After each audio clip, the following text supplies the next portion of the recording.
abroad ka? Alam mo, kapag mag-abroad ka, dapat buo at malakas ang loob mo. Dahil kung hindi rin dang buo at malakas ang loob mo, huwag mo nang ipagpatuloy pa. Kapag nang ibang bansa ka, dapat kaya mong lahat dahil marami kang kalaban doon sa pupuntahan mo. Nariyan ang lungkot dahil mapapalayo ka sa pamilya mo. Isa yan sa pinakamalakas na kalaban na pwedeng umatake sa'yo. Nariyan din ang takot.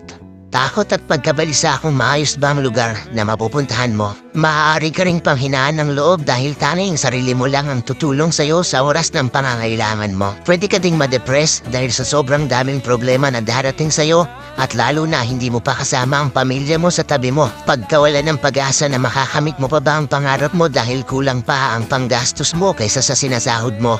At marami pang iba. Ilan lang yan sa maaari mong maranasan kapag nang ibang bansa ka. Pero dapat kapag nag-abroad ka, kaya mong magtiis at magsakripisyo para sa pangarap mo. Kaya mong indahin ang lahat ng lungkot para sa pamilya mo.